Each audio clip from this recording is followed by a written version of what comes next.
तो dear students, इस class में आपका बहुत बहुत स्वागत है। हम लोग कल तक जिन चीज़ों को पढ़े थे वो 1934 तक की घटनाएं थी। सविनय अवज्ञा आंदोलन 1934 में ख़त्म होता है और उसके पहले बहुत बड़ी घटना कॉमनवेल्थ अवार्ड के रूप में, पूना पैक्ट के रूप में हुई। वहाँ तक चीज़ों को हम लोगों ने देखा था, पढ़ा था, समझा था। अब उसके बाद जो दूसरी सबसे बड़ी घटना घटती है और भारतीय इतिहास में या स्वतंत्रता संग्राम में अंग्रेजों के द्वारा फेंका गया ये अंतिम कौड़ी था, और वो था तृतीय गोलमेज सम्मेलन जो हुआ, थर्ड राउंड टेबल कॉन्फ्रेंस, जो 1932 में हुआ। और कल हमने बताया था आपको कि उसमें एक वाइट पेपर, श्वेत पत्र जारी किया गया था और उसी श्वेत पत्र के आधार पर 1935 का एक्ट पारित हुआ। तो हम 1937 के चुनाव के पहले वाली कुछ घटनाओं को आपको बताना चाहते हैं ताकि 37 में जो इलेक्शंस हुआ उसके इम्पोर्टेंस को आप समझ पाइए। अगर डायरेक्ट इलेक्शंस ऑफ 1937, आप थोड़ा मुस्कुराइए, एकदम गुमसुम रह रहे हैं। अपने अकेलेपन का मैं किससे गिला करूं, अपने अकेलेपन का मैं किससे गिला करूं, जिसको भी मुड़ के देखा वो तन्हाइयों में था। हर शाख हर सीजर पे मेरा आशियाना था। आशियाना माने घर, शाख मतलब टहनी, सीजर माने पत्ता। हर शाख हर सीजर पे मेरा आशियाना था, तुम फूकने भी जाते तो जाते कहाँ था। इसलिए थोड़ा जवां बन के रहिए, एकदम इस जवानी में बुढ़ापे का लक्षण दिखाई पड़ रहा है आपके। आइए हम लोग बहुत दिल से समझते और पढ़ते हैं। आइए ना, सामने बैठिए। हम नहीं चाहते मेरे क्लास में कोई उदास रहे, नहीं, सीधापन नहीं है, एकदम सामने बैठिए। काहे ऐसा है? सब भूत मूंगा भाग जाएगा। चलिए आइए शुरू करते हैं।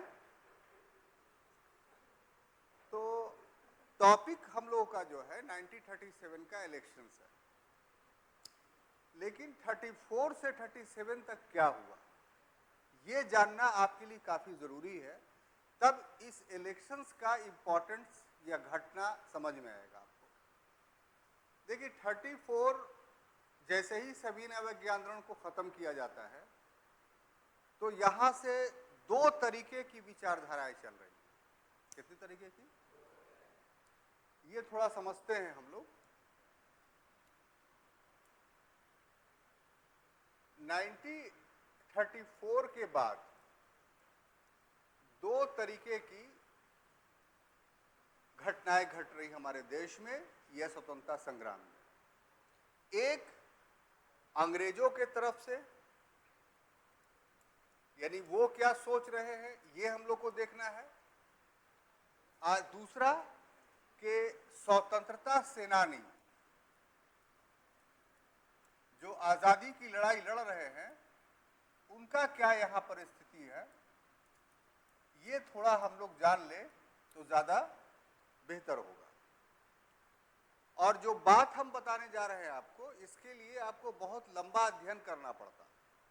हम कम समय में आपको वो सारी चीजों को बता देना चाहते हैं जो 1937 के इलेक्शन से जुड़ा हुआ है और एक प्रकार से उसका बैकग्राउंड है, उसकी पृष्ठभूमि है। और उस बैकग्राउंड को आप जानेंगे तो चौंक जाइए कि इस परिस्थिति में इलेक्शन हुआ। तो सबसे पहले ब्रिटिश का देखिए। आपको अगर इसको पढ़ाने से पहले एक सवाल कर दे कि प्रश्न हमारा ये हो आपके समक्ष कि क्या 1935 का एक्ट अंग्रेजों ने स्वतंत्रता संग्राम में चल रहे संघर्ष से डर कर पारित किया, या 1935 का एक्ट अंग्रेजों ने दिल से पास किया? तो आपका जवाब क्या होगा इसमें? डर से, स्वाभाविक सी बात है। और तस्वीर जस्ट उल्टी है, ठीक है। इस दौर में हर चीज उल्टा नजर आता है, लैला नजर आता है, मजनू नजर आती है। तो यही चीज आपको यहां दिखाई पड़ने जा रहा है।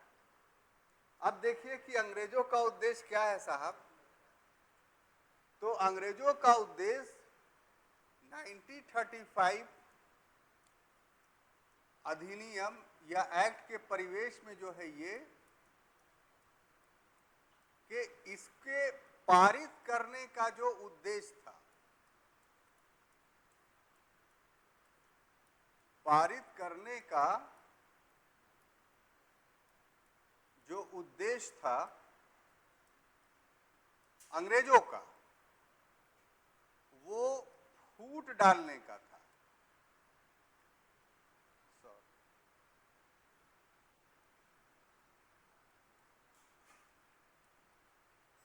किसमें फूट डालने का था? तो भारतीयों में ये उद्देश्य था। वो डर करके 1935 का एक्ट पास नहीं किए थे, बल्कि पास इसलिए किए थे कि जो स्वतंत्रता सेनानी हैं, जो भारत को स्वतंत्र कराने के लिए हमसे लड़ रहे हैं, उनके बीच आपस में फूट पड़ जाए। अब इसको हम एलोबरेट कर रहे हैं, आपको तब समझ में आएगा।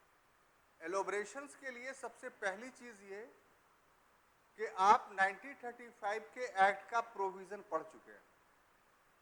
थोड़ा सा हम मेमोराइज कर दें, आपको स्मरित कर दें कि उसमें प्रांतों में पूरी स्वायत्ता दे दी गई थी, यानी जो गवर्नमेंट बनेगा उसमें ब्रिटिश कोई हस्तक्षेप नहीं करेंगे। केंद्र में द्वैध शासन ला दिया गया था।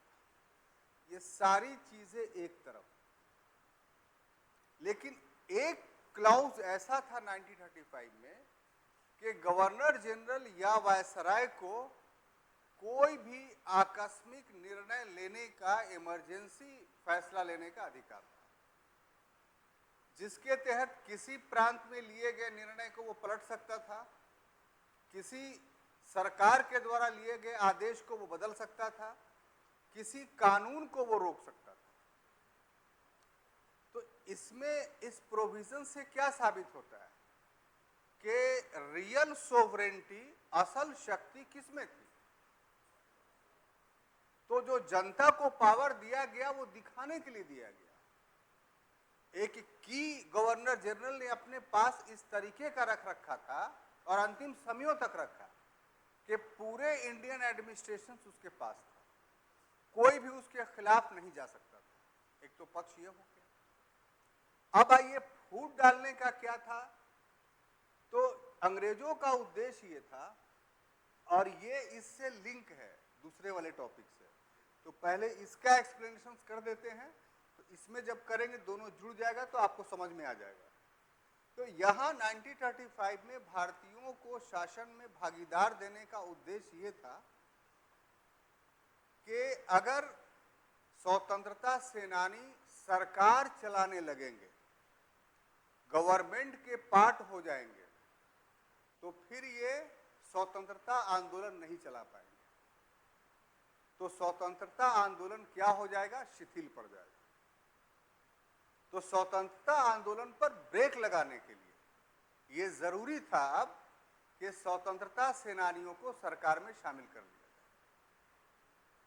और ये सरकार में शामिल करना एक धारा के आधार पर सिर्फ हाथी का दांत साबित हो रहा था, क्योंकि अधिकार तो दे रहे थे, लेकिन एक ऐसी शक्ति अपने पास रखे हुए थे कि उनके द्वारा किसी भी काम को गवर्नर जनरल रोक सकता था, ब्रेक लगा सकता था। एक तो ये बात थी। दूसरी बात, उद्देश्य में यह भी शामिल था कि स्वतंत्रता सेनानियों में बहुत सारा द्वंद्व था आपस में। द्वंद्व का यहाँ पर इंग्लिश हुआ कॉन्फ्लिक्ट था। उनके विचार एक नहीं थे पूरे के पूरे स्वतंत्रता सेनानी को। कोई वामपंथी थे, कोई दक्षिणपंथी थे, कोई उदारवादी थे, कोई साम्यवादी थे। तो वैचारिक आधार पर पूरा उभर करके लोग सामने आ गए थे। तो स्वाभाविक सी बात है कि सरकार में ये सब लोग शामिल होंगे। अब सब लोग शामिल होंगे तो अपना खुन्नस निकालेंगे एक दूसरे से, और वो हुआ भी। जैसे एग्जाम्पल आपको दे कि मद्रास के जो सी राजगोपालाचारी प्रधानमंत्री बने, उस समय मुख्यमंत्री को प्रधानमंत्री कहा जाता था। तो क्या हुआ, एस गोपालन जब जाकर के वहां अंग्रेजों के खिलाफ भाषण दे रहे हैं तो उनको गिरफ्तार कर लिया गया। और गिरफ्तार जब किया गया तो जवाहरलाल नेहरू ने प्रश्न किया कि अगर हम आएंगे और सरकार के खिलाफ बोलेंगे तो आप हमें भी गिरफ्तार कर लेंगे? वो एकदम कर लेंगे आपको गिरफ्तार। तो इससे क्या हुआ, सी राजगोपालाचारी भी कांग्रेसी, टी प्रकाशम भी कांग्रेसी, जवाहरलाल नेहरू भी कांग्रेसी, लेकिन इन लोग के बीच कॉन्फ्लिक्ट उभर आया कि नहीं? इसी तरीके से आपको बताना चाहते हैं बिहार के कॉन्टेक्स्ट में कि स्वामी सहजानंद सरस्वती का नाम आप सुने होंगे। ये बहुत बड़े किसान नेता थे। थोड़ी सी बात बताना चाहते हैं इनके बारे में कि जाति के भूमिहार होने के बावजूद भी इन्होंने अधिकांश संघर्ष भूमिहारों के खिलाफ किया, और जो किसान थे, मजदूर थे, उनकी लड़ाई लड़ी। और ये ऑल ओवर इंडिया के पीजेंट लीडर थे, किसान नेता थे। और सिर्फ ये नेता ही नहीं थे, बल्कि इनके अंदर आध्यात्मिकता थी, स्पिरिचुअलिटी थी, एक धार्मिक व्यक्ति थे और कांग्रेसी थे। लेकिन जब इन्होंने किसानों की समस्या के लिए पटना में हड़ताल किया तो इन्हीं के दल की बनी हुई सरकार कृष्णा सिंह की बात को नहीं सुना, बकाष्ठ भूमि के समस्या को हल नहीं किया। नतीजा क्या हुआ कि स्वामी सहजानंद सरस्वती ने कांग्रेस छोड़ दी। तो और भी बहुत सारे एग्जाम्पल हैं, समय के अभाव के कारण हम सारा नहीं बता रहे हैं। हम कुछ एग्जाम्पल्स देख के ये साबित कर दिया कि अंग्रेजों का जो उद्देश्य था कि 35 के तहत जो अधिकार दे रहे हैं उससे भारतीयों के मध्य फूट पड़ेगा, तो वो तो साबित हो गया। तो ये आप कह सकते हैं ना कि 1935 का एक्ट अंग्रेजों ने डर करके नहीं लाया था, बल्कि भारतीयों के बीच फूट डालने के लिए लाया था। क्लियर? अब देखिए साहब, स्वतंत्रता सेनानियों का क्या हाल था वो जरा देख लीजिए। 34 में क्या हुआ घटना? तो 34 में एक घटना घटी कि सविनय अवज्ञा आंदोलन को वापस ले लिया गया। सविनय अवज्ञा आंदोलन जैसे ही वापस लिया गया तो गांधी जी की आलोचना बहुत जमकर होने लगी। 22 में भी आलोचना हुई थी, लेकिन वो आलोचना जो है सिर्फ आलोचना तक ही सीमित रह गई थी। लेकिन 34 में जो आलोचना हुई उससे गांधी जी इतने दुखी हुए कि 34 में गांधी जी ने कांग्रेस से रिजाइन कर दिया। ये उनके जीवन का पहला और अंतिम ऐसा अवसर था जिस समय उन्होंने कांग्रेस को त्याग किया।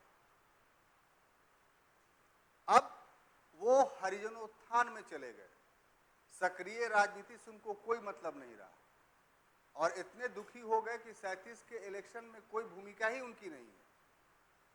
वो फिर जाके निकलते हैं, सक्रिय होते हैं 1939 में, और इस 37 से लेकर 39 तक क्या स्थिति है वो जरा देखिए। तो स्वतंत्रता सेनानी विभिन्न विचारधाराओं में बट गए थे। एक वो लोग था जो दक्षिणपंथी थे,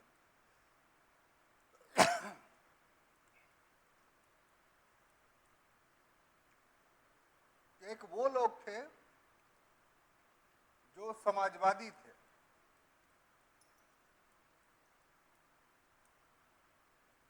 एक वो लोग थे जो उदारवादी थे। तो कांग्रेस वैचारिक आधार पे कम से कम इन 3 ग्रुपों में स्पष्ट रूप से दिखाई पड़ता है। दक्षिणपंथी में क्या भाई, एक तरफ हेडगेवार के द्वारा स्थापित आरएसएस सक्रिय हो गया था, दूसरी तरफ जिन्ना के द्वारा स्थापित मुस्लिम लीग सक्रिय हो गया था, और ये दक्षिण पंथ कांग्रेस पर दो तरफा आक्रमण कर रहे थे। जो आरएसएस था वो कांग्रेस को मुसलमानों का पार्टी साबित करने पर तुला हुआ था कि कांग्रेस हिंदू विरोधी है, और जो मुस्लिम लीग था वो कांग्रेस को हिंदुओं की पार्टी साबित करने में लगा हुआ था कि कांग्रेस मुस्लिम विरोधी है। तो इस तरीके से कांग्रेस पर दक्षिण पंथ का पूरा पूरा हमला हो रहा था। ऐसे में जो उदारवादी थे ये भी कम सक्रिय नहीं रहे, और इनका विचार क्या था कि गांधी जी सक्रिय राजनीति से हट गए हैं, आंदोलन बंद हो गया है, तो ये वो समय है कि सबसे बड़ी गलती हुई, बल्कि आंदोलन चलते रहना चाहिए था। और यहां पर गांधी और जवाहरलाल नेहरू का व्यू को जानना काफी जरूरी है। गांधी जो आंदोलन था उसमें संघर्ष विराम संघर्ष की नीति का पालन करते थे कि संघर्ष किया, फिर रोक दिया आंदोलन को, थोड़ा विराम किया, फिर ऊर्जा को संचयित करके या अपने लिए खाना पीना का इंतजाम करके फिर संघर्ष किया। जैसे 22 के बाद रोक दिया, फिर 29 में आंदोलन करना शुरू किया, 34 में रोक दिया। जवाहरलाल नेहरू इस नीति के विरोधी थे। उनका कहना था कि नहीं, संघर्ष जब शुरू किए हैं तो इसके अंतिम परिणाम तक संघर्ष करते रहिए। और यहां पर उदारवादी और नेहरू जो समाजवादी थे, उन दोनों का व्यू एक था। पंडित जवाहरलाल नेहरू ने एक किताब लिखी है, पढ़ना चाहिए आपको। वो किताब का नाम है भारत की खोज, डिस्कवरी ऑफ इंडिया। उसको जब पढ़ेंगे तो आपको पता चलेगा कि गांधी जी के विचारों का बहुत स्थानों पर उन्होंने विरोध किया कि हम गांधी के इस विचार को नहीं मानते हैं। लेकिन दूसरा पहलू यह है कि गांधी ने हर समय पंडित जवाहरलाल नेहरू का समर्थन किया, चाहे कांग्रेस का अध्यक्ष बनाने का समय हो या चाहे भारत का प्रधानमंत्री बनाने का समय हो।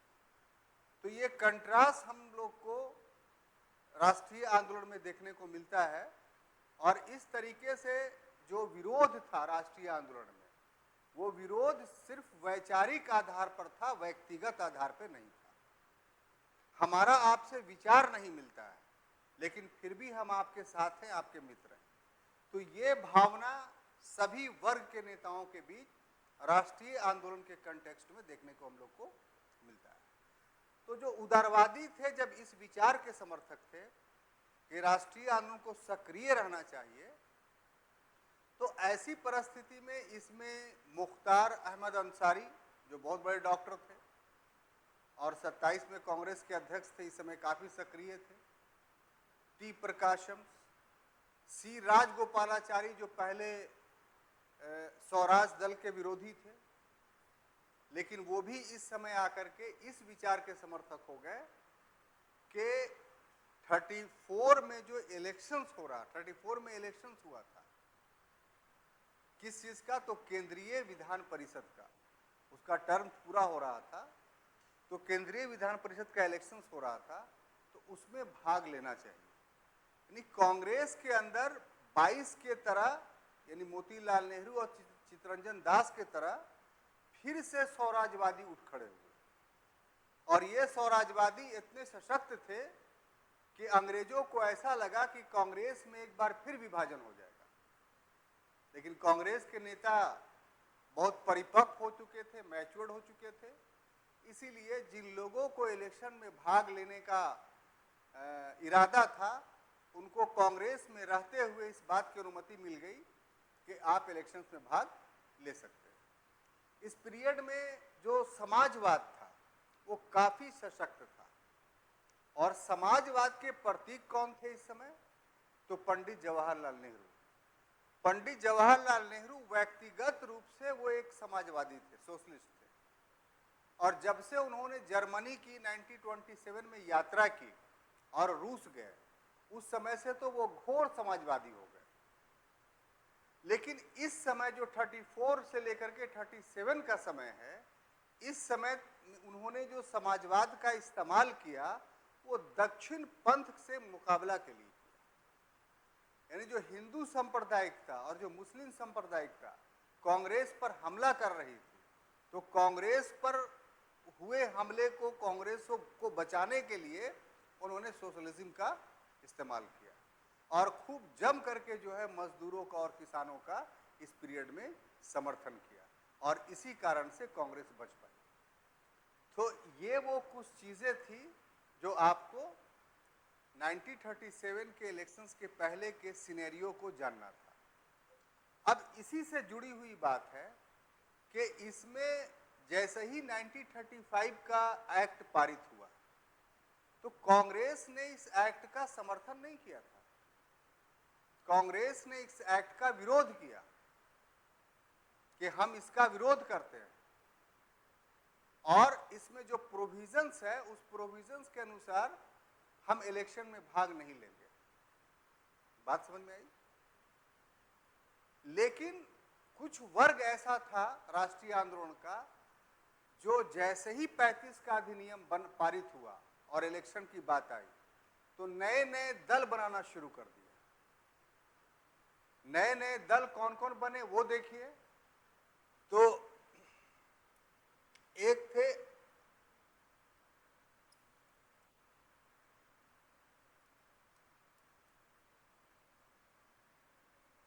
अफसर हुसैन,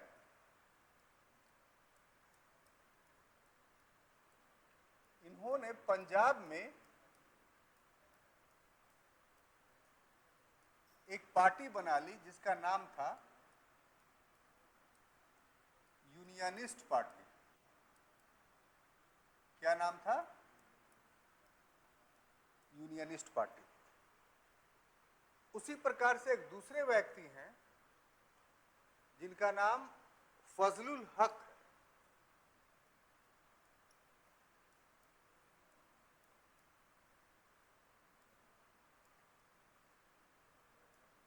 इन्होंने बंगाल में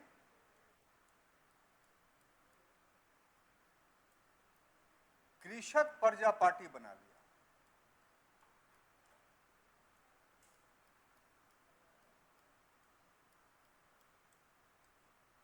ठीक है।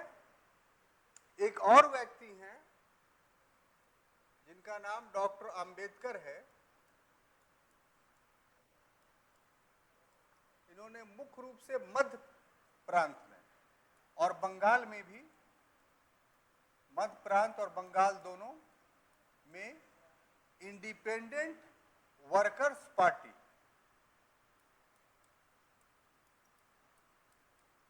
इंडिपेंडेंट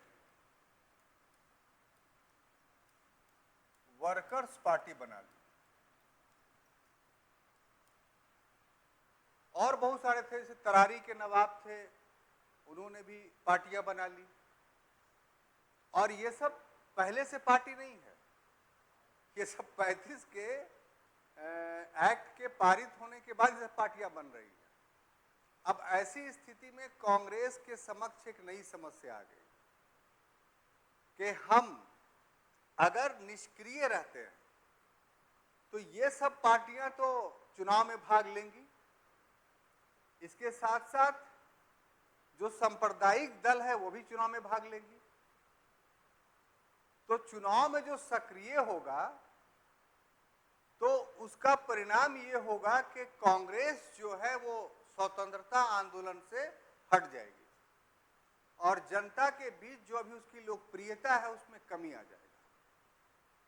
तो ऐसी परिस्थिति में यहां पर 1936 में बहुत इंपॉर्टेंट मीटिंग होती है पटना में, जो बहुत कम किताबों में आपको देखने को मिलेगा। और गांधी जी जो निष्क्रिय थे सिर्फ इस समय थोड़ा सा सक्रिय हुए कि बाज़ाब्ते तौर पे पटना आते हैं और वो कांग्रेस के कार्यकारिणी की बैठक होती है, एग्जीक्यूटिव की। अधिवेशन नहीं है ये। अधिवेशन और कार्यकारिणी का मतलब समझते हैं आप पहले से। और इस पटना के कार्यकारिणी में हम लिख ही देते हैं 1936 के कांग्रेस कार्यकारिणी, कांग्रेस एग्जीक्यूटिव के पटना बैठक में, कहा पटना बैठक में 1937 के चुनाव में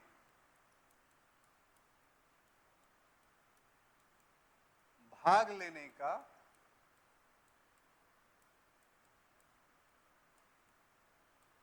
निर्णय हुआ।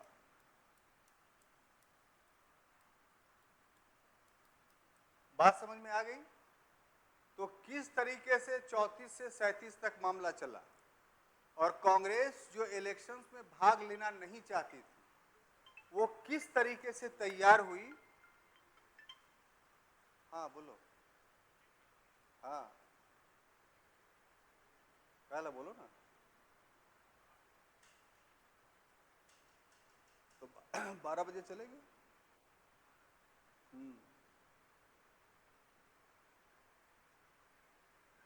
ठीक है।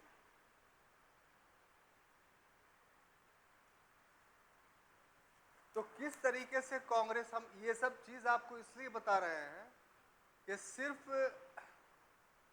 तथ्यात्मक प्रश्न ऑब्जेक्टिवली नहीं आता है आजकल। ऑब्जेक्टिवली प्रश्न विश्लेषणात्मक भी आता है, एक्सप्लेनेटरी भी आता है। तो आपकी तैयारी इस ढंग से हो कि आईएएस के प्रीलिमिनरी टेस्ट में अगर आप बैठे और हिस्ट्री का फैक्चुअल और एक्सप्लेनेटरी कोई भी क्वेश्चंस आता हो ऑब्जेक्टिवली, तो आप उसको देने में सक्षम हो। अब ये फैसला हो गया कि कांग्रेस 1937 के इलेक्शंस में भाग लेगी। तो अप्रैल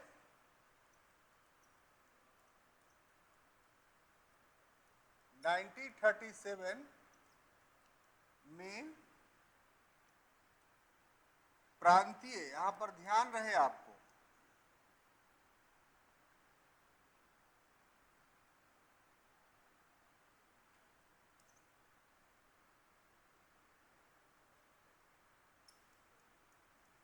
आम चुनाव हुआ, जनरल इलेक्शंस। और आम चुनाव किसके तहत हुआ? तो 1935 के अधिनियम के तहत।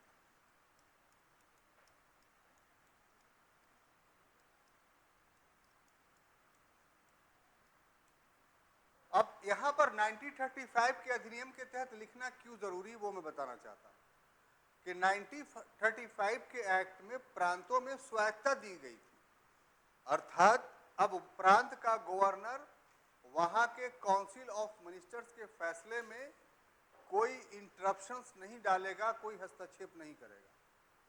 यानी एक प्रकार से प्रांत में लोग प्रांतीय सरकार के आधार पर स्वतंत्रता का अनुभव करेंगे, लेकिन जो केंद्र होगा उसमें डायरकी लागू कर दी जाएगी।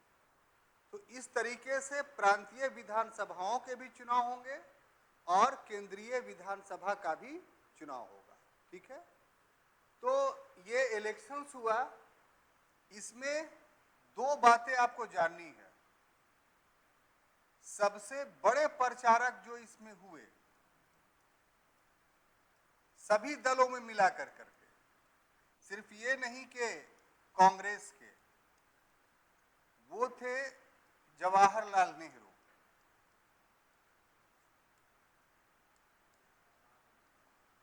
करीब करीब 1000 से भी ऊपर सभाओं को संबोधित किया था इन्होंने और संपूर्ण भारत का दौरा कर लिया। कोई भी ऐसा क्षेत्र नहीं बचा था कि जिस क्षेत्र में वो ना गए। और दूसरी बात जो आपको जाननी है वो ये कि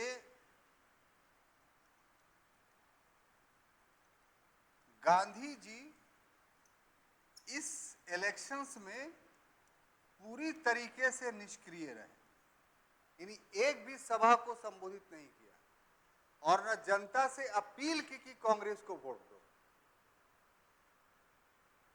और इसी समय उन्होंने कहा था कि मेरी दिली इच्छा होती है कि मैं कांग्रेस को इस धरती से मिटा दूं। ये सब कोटेशंस है, आपको जानना चाहिए। अगर आ जाएगा कि किसने कहा था कि मेरी इच्छा है कि कांग्रेस को धरती से मिटा दूं, तो गांधी का नाम तो कम से कम आप नहीं लेते, कि ले लेते? लेकिन उन्होंने ही कहा ये बात, और किस सरकमस्टांसेस में कहा तो वो पहले हम बता चुके हैं कि इस तरीके से नहीं बोलिए, बोलने के मेरे क्लास में आजादी है। क्या विचार है आपका इसमें?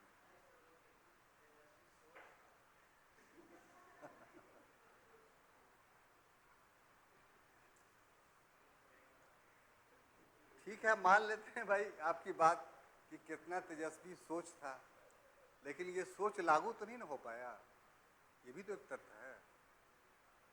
आपने जो ये बात कह दी ये डिबेटेबल है, ये क्वेश्चन आ सकता है, ये कुछ, इसीलिए हम बोलते हैं कि कुछ भी बोलिए, कोई आदमी क्लास में छोटा बड़ा नहीं होता है, सभी का ज्ञान जो है वो इक्वल होता है। फर्क ये है कि कोई इस्तेमाल कर लेता है, कोई ये सोचता है कि हमारे पास ज्ञान है ही नहीं, और ये सोच कर करके वो दब जाता है।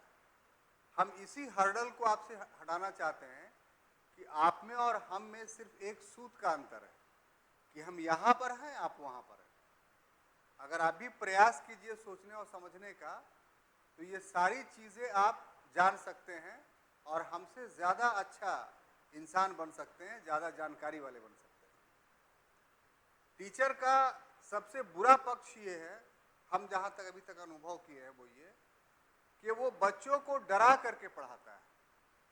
सबसे बड़ा डर क्या, किस बात का? कि हम ज़्यादा जानते हैं, तुम कम जानते हो। दूसरा डर क्या? कि हम तुमसे उम्र में बड़े हैं, तुम उम्र में छोटे हैं, मेरा सम्मान करो, मेरा इज्जत करो। और ये दोनों एटीट्यूड जानते हैं क्या है? टीचर द्वारा स्टूडेंट को एक्सप्लॉयटेशन करने का अस्त्र है। वास्तविकता ये है, जो रविन्द्रनाथ टैगोर ने जो शांति निकेतन बनाया था, उसमें जो परिपाटी स्थापित की थी पढ़ाने का, वो बिल्कुल को फ्रेंडली, पेड़ के नीचे बैठ करके, घास पे बैठ करके, और टीचर और स्टूडेंट जो है वहाँ पढ़ा करते थे, और वहाँ से जो लोग निकले वो काफ़ी काबिल लोग निकले। तो इस बात को आप महसूस कीजिए, आप जो सवाल करते हैं वो सवाल कोई सामान्य सा नहीं रहता है। जो आपने सवाल किया कि कितना तेज था उनमें, मतलब कितना अकल की बात गांधी जी ने की थी, कांग्रेस को खत्म कर दो। ठीक है, हम इसको मानते हैं, लेकिन दूसरा पक्ष ये भी तो है कि कांग्रेस खत्म नहीं हुआ, आज तक खत्म नहीं हुआ। तो फिर ये सवाल बनता है ना कि आखिर इस द्वंद्व का एक्सप्लेनेशन आप कैसे करेंगे? तो असल पढ़ाई आपका इन सभी चीज़ों में शुरू होता है। हम तो जो पढ़ा रहे हैं वो एक किताबों में जो लिखी हुई बातें हैं, जो सब कोई जान रहा है, वो पढ़ा रहे हैं। आपकी विद्वता ये होगी कि आप उसमें से कुछ नई चीज़ों को निकालिए। और सिविल सर्विस में आजकल इसी ढंग से प्रश्न किया जा रहा है। तो हो गया ये मामला कि गांधी जी निष्क्रिय रहे, और सबसे बड़े प्रचारक कौन थे? पंडित जवाहरलाल नेहरू। अब देखिए आगे क्या होता है।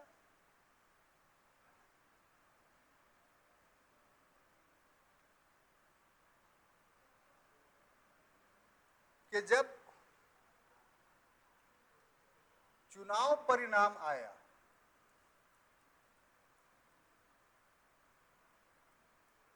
तो उसमें कुछ डेटा है वो आपको देखना पड़ेगा। सबसे पहला कि कुल जो सीटें जिस पर चुनाव हुई थी विधानसभाओं की, 11 प्रांत थे, तो 11 प्रांत में कुल सीट जो था वो 1585 सीट था।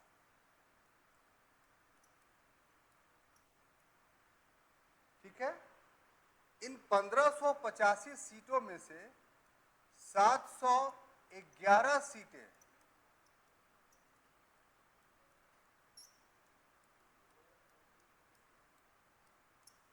कांग्रेस ने जीती थी, और इतना सीट किसी को नहीं आया था।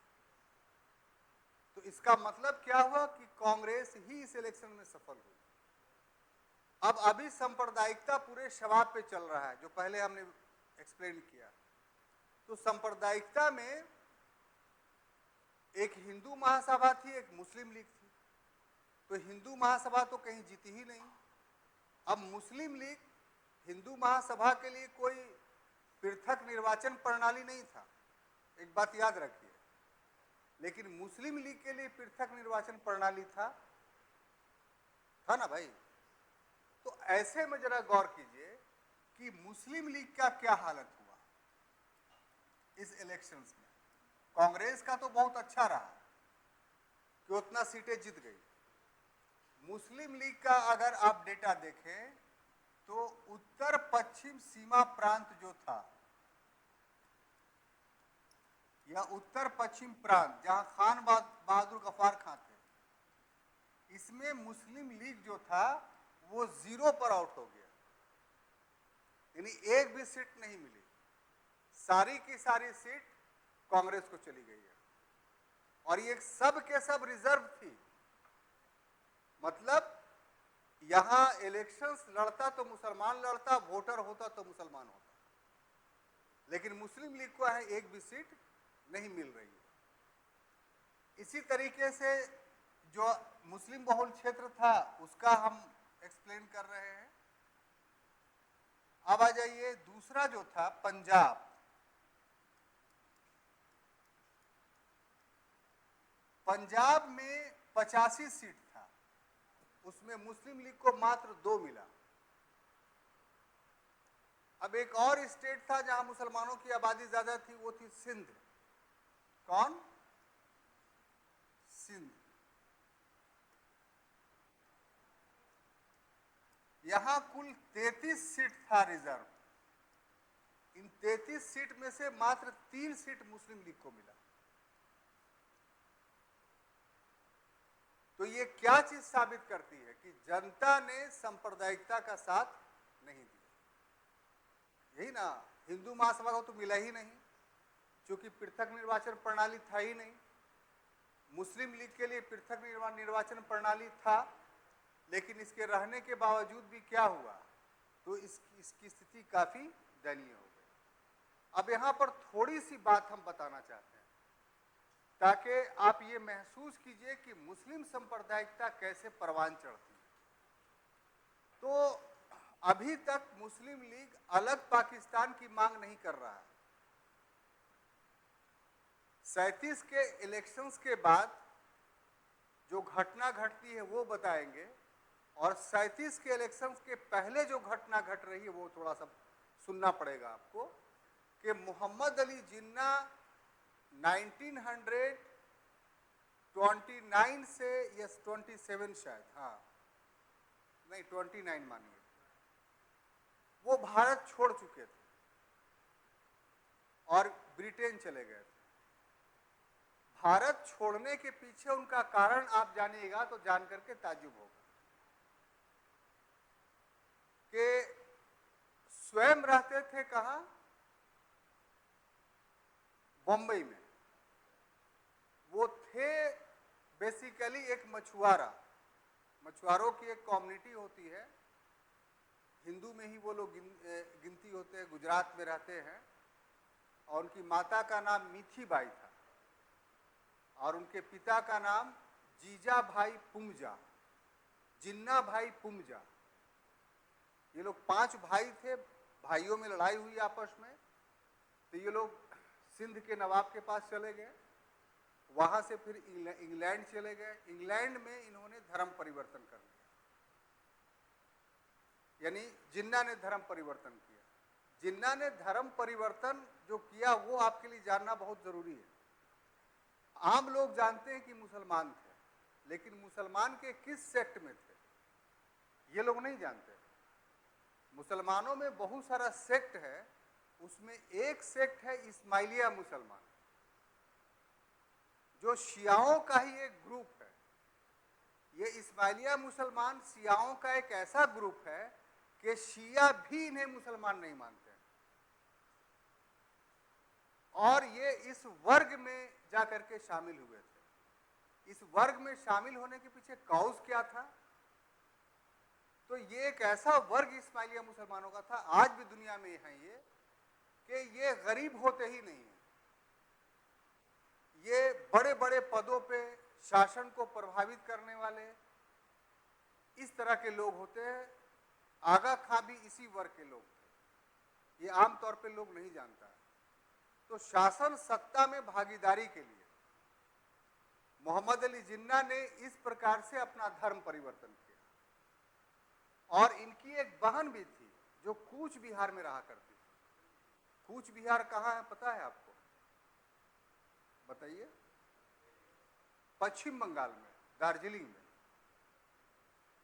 एक डिस्ट्रिक्ट है दार्जिलिंग का, या सब डिवीजन है जो कह लीजिए। राजतंत्र था वहां, राजा होता था कूच बिहार का, वही रहती थी। ये खुद तो एडल्ट्री करने के शौकीन थे। एडल्ट्री समझते हैं ना, व्यभिचार। लेकिन ये भी अपेक्षा रखते थे कि हमारा परिवार एडल्ट्री नहीं करे। ये बड़ी बुरा लगता था इनको। और इनकी बहन एक सिख के साथ भाग गई। 1927 की घटना है ये। जैसे ही भागी तो ये मुंह दिखाने के लायक नहीं रहे भारत में। और इस वजह से, और फिर 14 सूत्री मांग गांधी जी ने पूरा नहीं किया इनका। तो स्पष्ट कारण ये था, लेकिन अंदरूनी कारण कुछ दूसरा था जो बताया हमने। और ये हमेशा के लिए ब्रिटेन चले गए। लेकिन राजनीतिक महत्वाकांक्षा तो थी।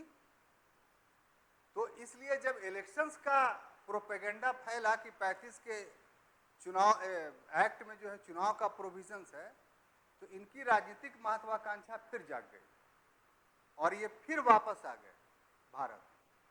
और भारत में आकर के चुनाव में जब भाग लिया तो ये बुरी तरीके से पिछड़ गए। और एक महत्वाकांक्षी एम्बिशियस व्यक्ति जो होता है, अगर उसका लक्ष्य पूरा नहीं होता है ना, तो फिर वो नेगेटिविटी के तरफ, नकारात्मकता की ओर जाने लगता है।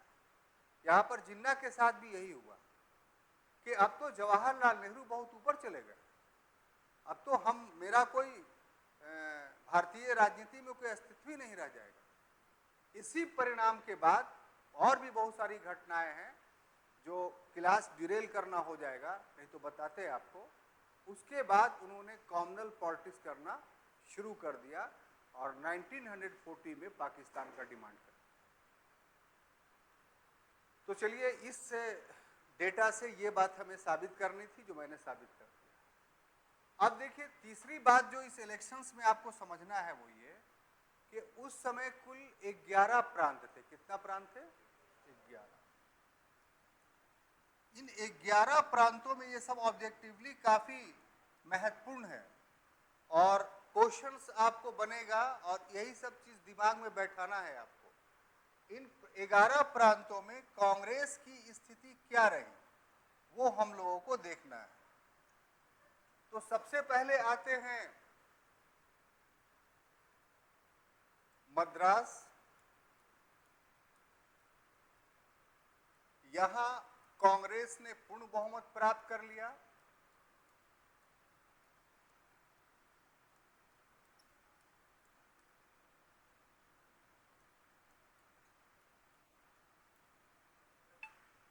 उसके बाद आइए मध्य प्रांत, जिसे अब क्या बोलते हैं आप? मध्य प्रदेश। यहां भी कांग्रेस का पूर्ण बहुमत हो गया। तीसरा स्टेट है संयुक्त प्रांत, जो अभी उत्तर प्रदेश के नाम से जाना जाता है। यहां भी कांग्रेस को पूर्ण बहुमत प्राप्त हो गया। उसके बाद आ जाइए बिहार। यहां भी कांग्रेस को पूर्ण बहुमत प्राप्त हो गया। उसके बाद उड़ीसा। यहां भी कांग्रेस को पूर्ण बहुमत प्राप्त हो गया। यानी 5 प्रांत ऐसे थे कि जहां उसको टोटल मेजॉरिटी मिल गई 11 में से। अब आ जाइए बंबई। तो बंबई का जो मामला ये है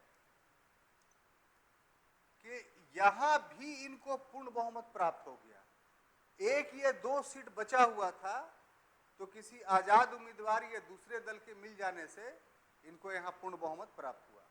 ये 5 ऐसे थे उड़ीसा तक जिसमें इलेक्शंस के फौरन बाद इनको पूर्ण बहुमत मिलता है।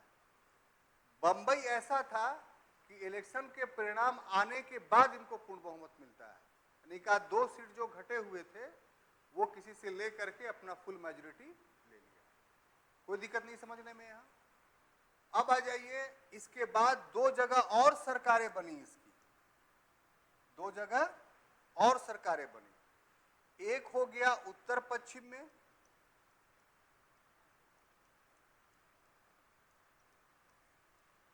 यहां कांग्रेस की मिलीजुली सरकार बनी,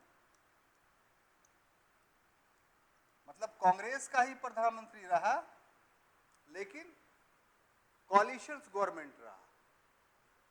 असम में भी जो है वो कांग्रेस की ही सरकार बनी, लेकिन ये भी जो है मिलीजुली ही बनी।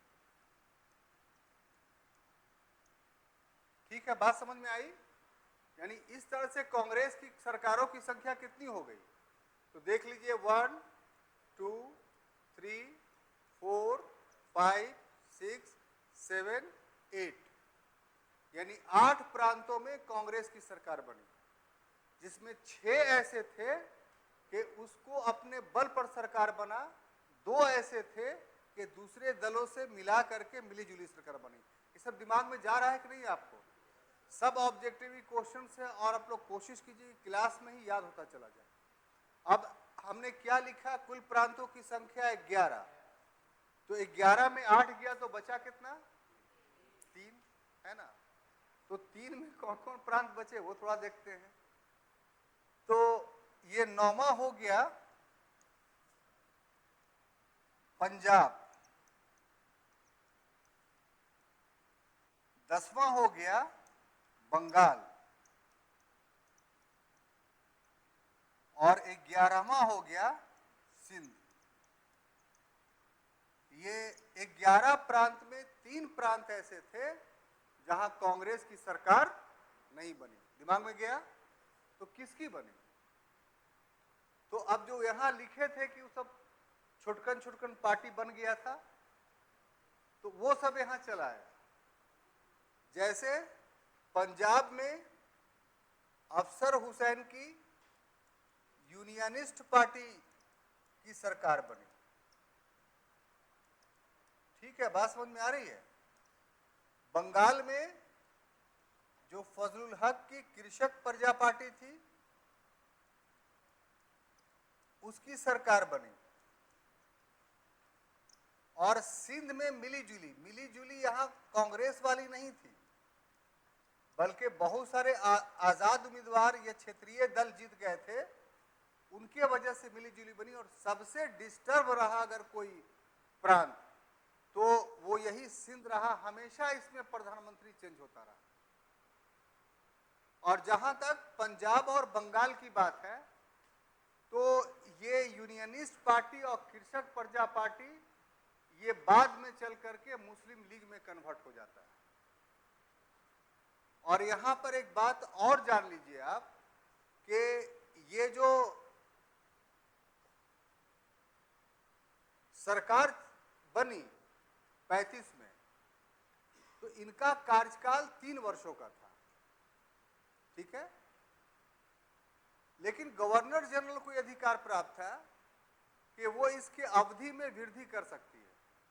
तो 37 के बाद जो इलेक्शंस होता है वो 3 वर्षों के बाद नहीं होता।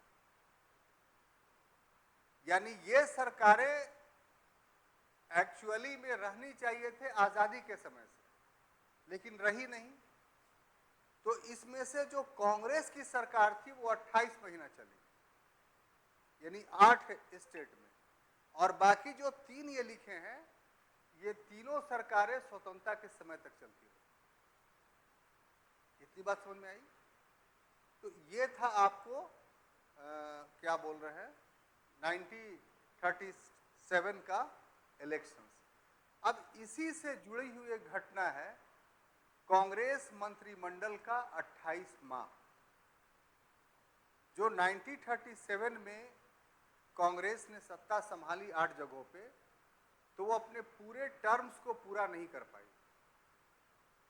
बल्कि जब 3 अक्टूबर या 2 अक्टूबर 1939 को जब सेकेंड वर्ल्ड वॉर शुरू हुआ, तो कांग्रेस की सरकारों ने रिजाइन कर दिया, तो 28 माह ही चला। तो अब सवाल ये पैदा होता है कि इन 28 महीनों में कांग्रेस की सरकार की क्या गतिविधि रही, तो वो थोड़ा सा बहुत जानना जरूरी है। पहला फैक्ट तो ये कि लोगों ने ग्रामीण स्तर पर या शहरी स्तर पर यह महसूस किया कि ये अपनी सरकार है, और सचिवालय में लोग जा कर करके देखने लगे, कमरों को झांक झांक के देखने लगे। जिस सेक्रेटेरिएट के मेन गेट में घुसना भारतीयों के लिए असंभव था, वहां वो मंत्री और प्रधानमंत्री के कमरों में जाकर बैठने लगे। वहां जो मोटे मोटे गद्दे थे उस पर खूब हुमच हुमच के बैठते थे और स्वतंत्रता का अनुभव करते थे। खासतौर से पटना में हुआ है ये। और दूसरी बात जो आपको जाननी चाहिए कि नेता खादी क्यों पहनते हैं, ठीक है, आज राज खोल रहे हैं। तो अभी तक जो प्रशासन के सचिवालय पर, सेक्रेटेरिएट पर अंग्रेजों का ड्रेस कोड लागू था, यानी सूट बूट एकदम टाई वाई कोट पैंट पहने हुए ऑफिसर सेक्रेटरी सब एकदम रहते थे चमाचम।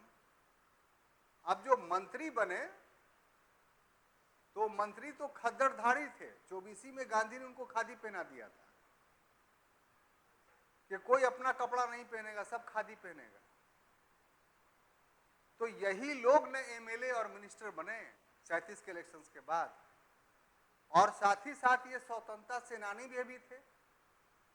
तो कसम खा रखी थी कि हम खादी छोड़ेंगे नहीं। तो इसीलिए मंत्री जो बने, एमएलए जो बने, तो खादी पहन करके ही गए। और जब कुर्सी पर बैठा तो जो सूट बूट वाले बाबू साहब होते थे, जिनके सामने ये खड़े होने से डरते थे और इनके आदेश से कितना डंडा पड़ता था इन पर, आज इस खादी के सामने वो सूट बूट वाला जी हुजूरी कर रहा था, खड़ा हुआ था।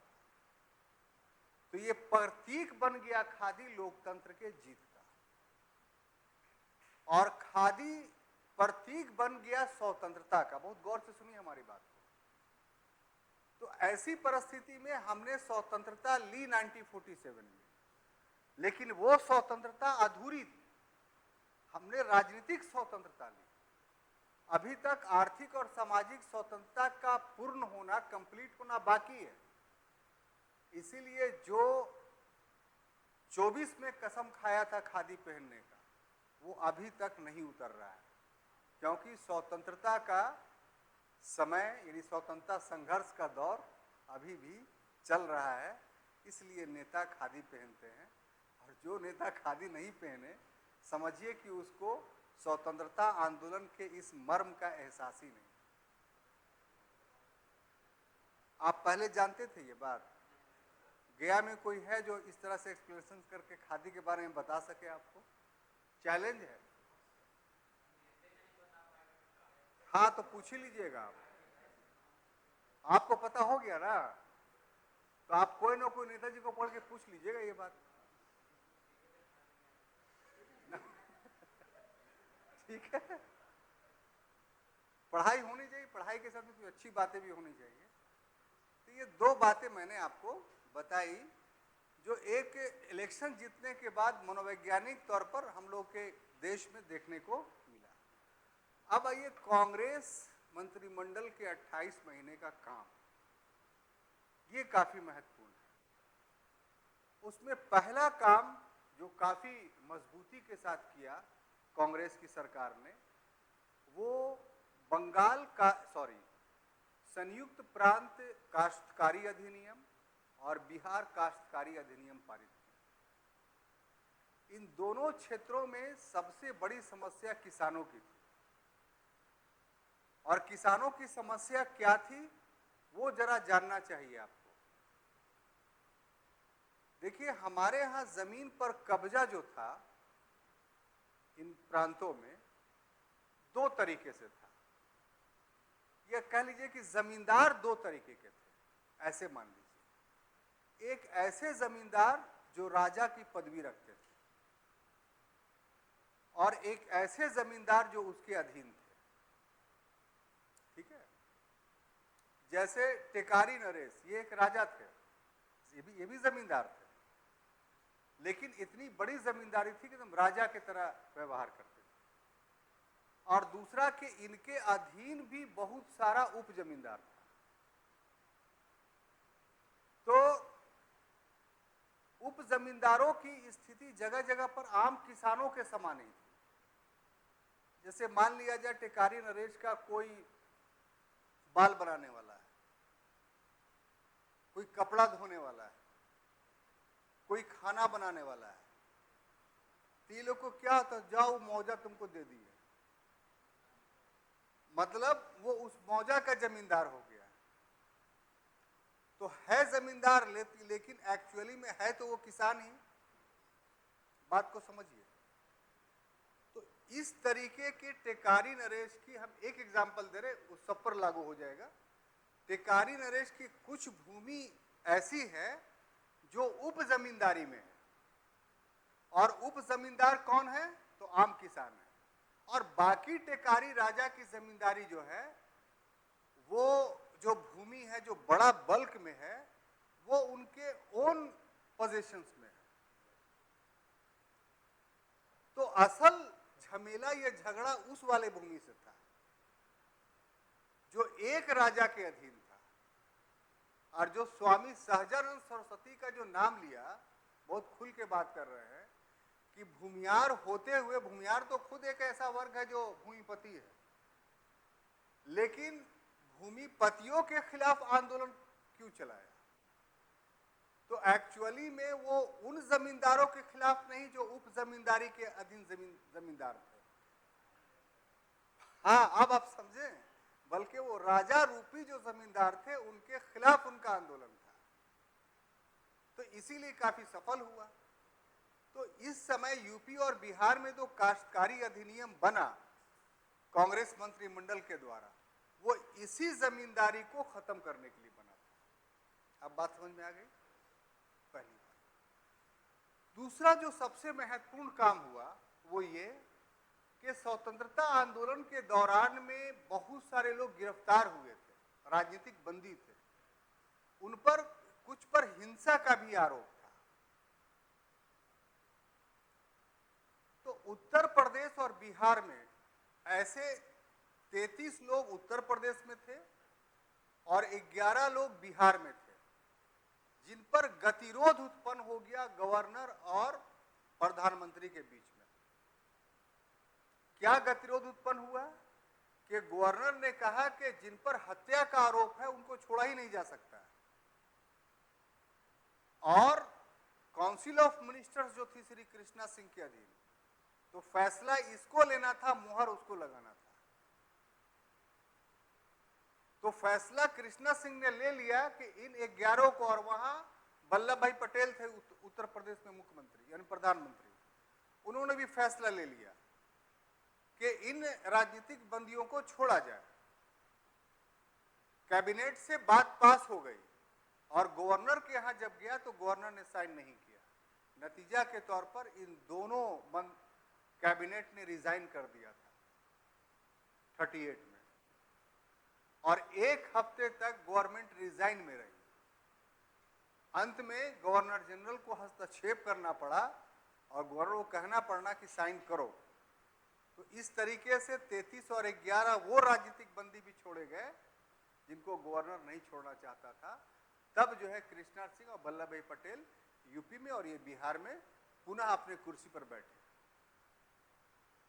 इसी तरीके से एक और बहुत सारे काम हुए हैं इस 28 महीने में, लेकिन जो महत्वपूर्ण है वो हम बताना चाहते हैं आपको। इसी प्रकार का एक काम हुआ आपको बंबई में, कि बंबई शुरू से ही औद्योगिक क्षेत्र रहा है। तो वहाँ जो कपड़ा मजदूर थे उनकी बहुत ज़्यादा समस्याएं थी। तो वहाँ के जो कैबिनेट था या विधानसभा थी, उसने मजदूरों के सपोर्ट में जो है वो एक बिल पास किया और उसको कानून बनाने में वो सफल रहे। तो इस तरीके से आप कह सकते हैं कि बहुत कम समयों में आधारभूत कामों को अंजाम दिया। अगर और भी समय मिलता कांग्रेस मंत्रिमंडल को तो और भी वो कामों को संपन्न करता, लेकिन दुर्भाग्य से एक घटना घटती है कि 2 अक्टूबर को द्वितीय विश्व युद्ध शुरू होता है और जो हमारे भारत के वायसराय थे उन्होंने बिना कांग्रेस मंत्रिमंडल से परामर्श लिए हुए भारत को द्वितीय विश्व युद्ध में झोंक दिया। और जैसे ही ये घटना घटी तो कांग्रेस कार्यकारिणी की 22 अक्टूबर 1939 ईस्वी को बैठक हुई। इस बैठक में फैसला लिया गया कि कांग्रेस मंत्रिमंडल त्यागपत्र दे दो। इस तरीके से 30 अक्टूबर 1939 ईस्वी को इन 8, चूंकि कांग्रेस की सरकार 8 जगह थी, पहले बता चुके हैं हम, 8 कांग्रेस मंत्रिमंडलों ने त्यागपत्र दिया। बाकी जो 3 थे 1947 तक बने रहे। इसको बार बार याद रखिएगा। जब ये घटना घट गई तब फिर एक और घटना घटती है कि 22 दिसंबर 1939 को मुस्लिम लीग और भीमराव अंबेडकर इन दोनों ने मिलकर के इस दिवस को मुक्ति दिवस के रूप में मनाया कि हम लोगों को कांग्रेस से मुक्ति मिली। तो आज़ादी इतना आसानी से नहीं मिली, बहुत उतार चढ़ाव के बीच मिला है। बहुत सारे अंतर्द्वंद या विरोधाभास हम लोगों के बीच में भी था और उसको लेकर चलना और अंतिम पायदान तक पहुंचाना ये बहुत कठिन काम था और ये कठिन काम कांग्रेस के नेतृत्व में होता रहा। तो ये स्टूडेंट्स वो टॉपिक्स थे जो मैंने आपको पढ़ाया। अगले दिन जब मिलेंगे तो इसके आगे की बातों को आगे बढ़ाएंगे।